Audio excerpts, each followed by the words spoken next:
The Grey Man does whatever a Grey Man can. Can he make a comic feed? Yes, he can. He just did. Watch now, a video from Grey Man. A video from Grey Man. Oh, hi. Welcome to my channel. I am the Grey Man. This is my competition entry talking about a Batman book. I can't remember the name of the person whose competition is now. Oh no, I've forgotten her name. Oh dear. Oh, I really have got the worst memory in the world. I know she lives in Israel. And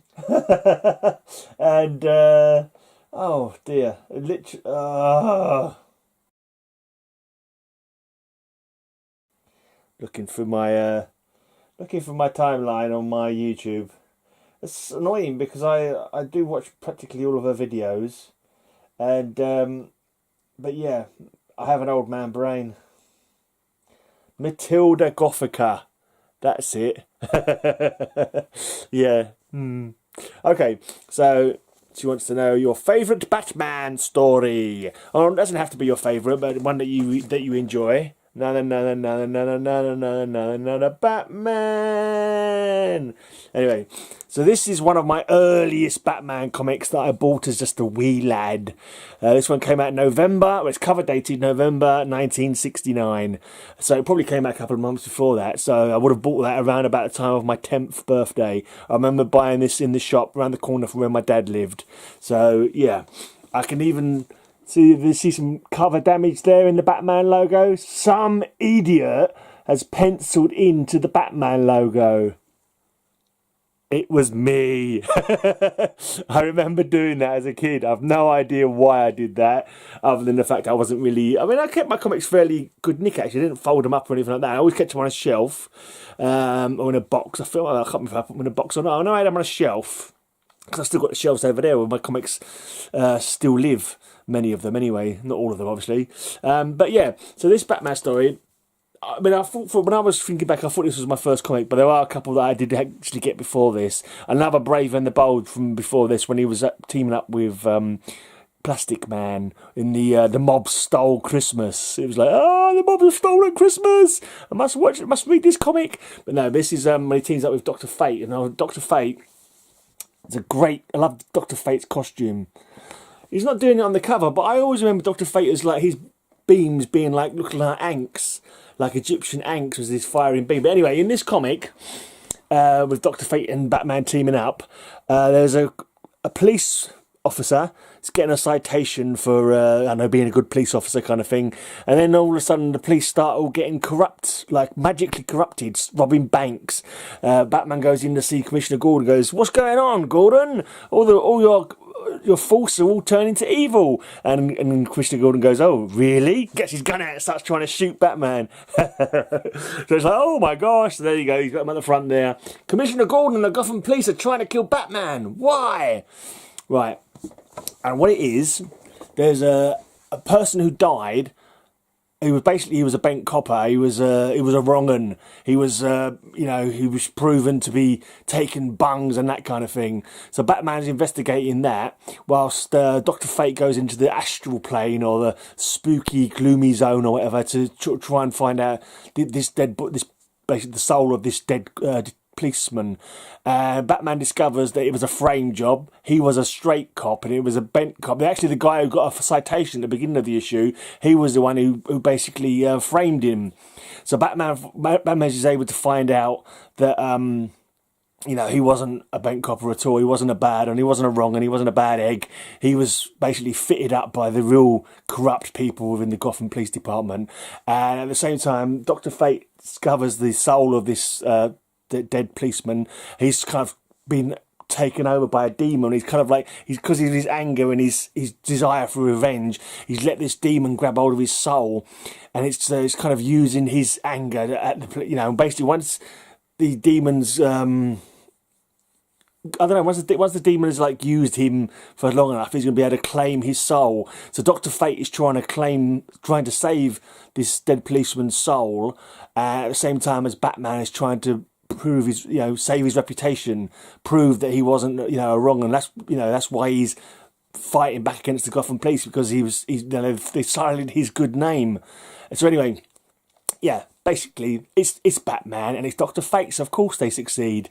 Batman manages to find out that the guy who testified against the policeman was lying through his teeth. He gives him some inducement to get him to tell the truth, and so he goes to confront the cop. It's the guy who got the citation at the beginning. He was the one who did it. He kind of gets the drop on Batman with his gun, and his citation, which is in a frame on the wall, basically flies off magically and smacks him on the back of the head. So he made some quip about being framed, and as you would. But basically, yeah, so I think that was done by the spirit of the dead policeman. So yeah, so with his name cleared, he no longer allows the demon to use his anger to fight against the Gotham police. So he, not only is his name cleared, but his soul gets to rest in peace. I don't believe in souls and heaven and all that kind of thing. I'm an atheist basically, but it's a good story anyway. It's like, yeah, we can. It's all fantasy. People do believe in that, but even if I don't believe in it, I still think it's a good story. It's still a cool story. I mean, it'd be nice if there was a heaven and all that, but yeah. So his soul is saved. For the purposes of comics, there is a heaven. So his soul is saved, and his name is cleared. His reputation is, what do you call it? Cleared again. Right, and I'll show you. This is just a little thing. This is my laptop, and if you see on my saver screen, I have that picture on my saver screen as well. So that's one of the other reasons I've used it. I'll say this is one of my oldest comics. So this comic's been in my hands, in my life, for nearly 40 years now. So yeah, pretty chuffed about that, really. It's a beauty. I'm not even sure who did the cover, actually.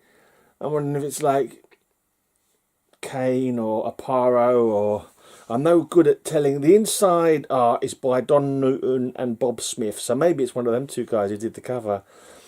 It doesn't actually tell you there's a cover inside, does it? I've never been able to find it anyway. But it's not always the person who did the inside art. It did the cover, is it?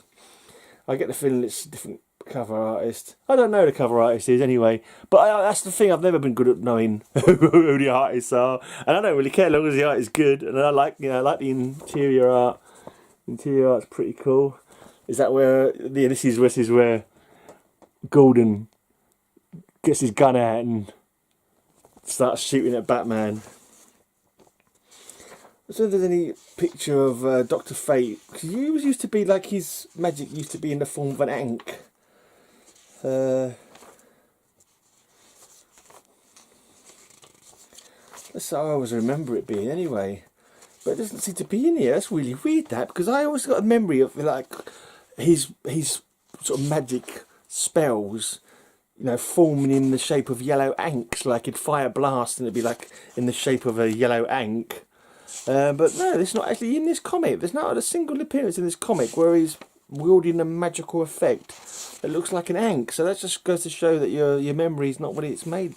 What you think it is.